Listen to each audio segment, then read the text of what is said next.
Something that I was thinking about the other day when I was on my walk here in Astoria was that how a lot of times a lot of us will wait for anything, right? We want something, so we're like, we're gonna wait for the right job. We're gonna, wait for the right person to essentially come along and give us what we want, give us what we're asking for, versus going out and creating and making it for ourselves.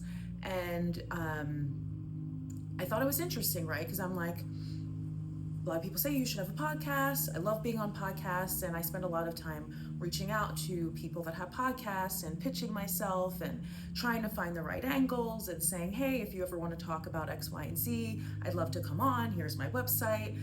And then I realized, after people have been saying you should do your own thing, you should do your own thing, I kept going, well, I don't know, because I'm looking on Instagram and I'm seeing different people do different things. People do the headphones with the mic, and they do all the things. And, there's no right or wrong way, right? It's creativity, and you put it out there, and it is what it is. You do it for the sake of wanting to do it, right? And then I realized, like, how does this translate into my life, right? So I'm constantly waiting for the hope that someone will see my books, my work, anything, right? And then give me a platform or give me the, boost over the fence, right? And then I was thinking, like, that rarely ever happens, right? I can count on one hand the number of opportunities that I've gotten, with a boost like that. Because in reality, most people, even most of your friends and whatnot, you may not want to hear this, most people don't want to see you succeed, right? They'll help you to a point, but they're never really going to help you get farther along than they are. And there's a lot of reasons for that, right?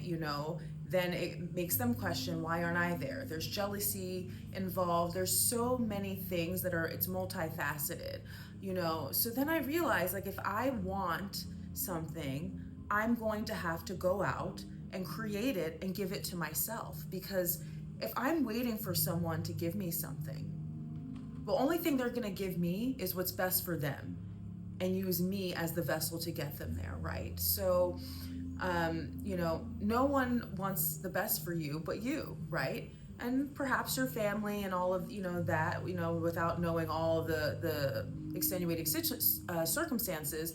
But for the most part, I think we can agree that the only person that wants to see you succeed all the way is you, and maybe a truly few, that will stand behind you and truly root for you all the time, no matter what.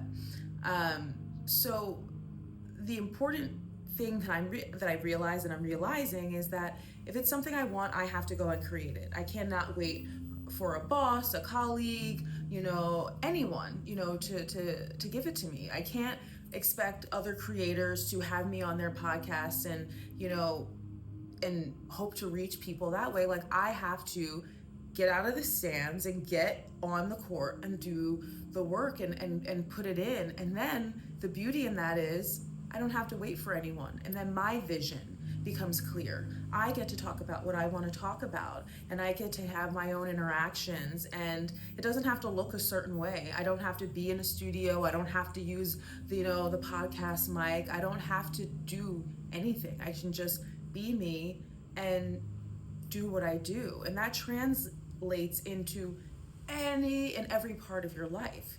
So if you want to be more involved at work or more involved in missions and communities, you have to put it out there and then put yourself out there, right? If you want to be a part of a sports team, go out there and, join, intramural leagues and things like that. If you want to, meet the love of your life, get off the couch, get out and go and do different things, right? Like, the apps are trash, right? I'm on the apps, everybody's on the apps, wasn't on the apps for a long time. And I said, you know what, let me just try and put, my foot in the water. And it's a complete waste of time, right? Like, everybody's doing a million things and there's just no time and there's no real connection. It's just this catalog, right?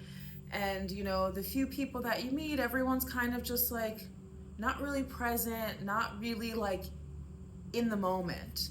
And I just find that I don't have time for that, right? If my time is so valuable to me, more so than ever after everything that I've been through. And it should always have been, but it took crazy shit to make me realize like my time is so valuable. Your time, our time is so valuable. Why on God's green earth would I want to spend it not having a good time, being bored, or not being respected, or not being things not being reciprocated, right? So I only want to spend time doing things with people that are worth it.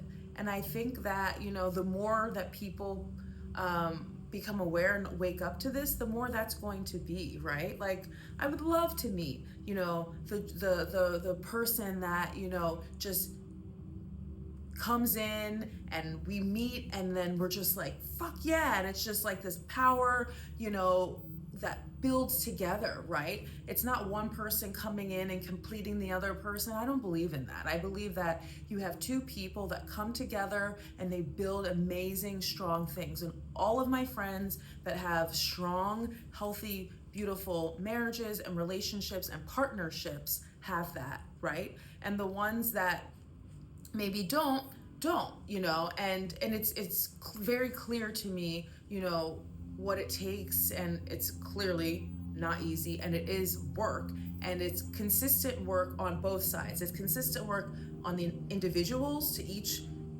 you know, do their work and heal and do all the things that they need to do, and then it's them coming together and having the hard conversations, you know, of, you know, financials, you know, work and money and all of the things. Because when I witness all of my friends, I always joke, I say, guys, I have a binder. I have like my do's and my don'ts, and it's not really judgment, because I don't judge my friends' relationships, but I do like have little takeaways where I'm like, I can see how that happened, and I can see how I would maybe change it so I don't experience that in the future, or I don't want to, you know, contribute to something like that. So it's always a learning. So I laugh because I have my two really good friends. They're married, they live in New Hampshire.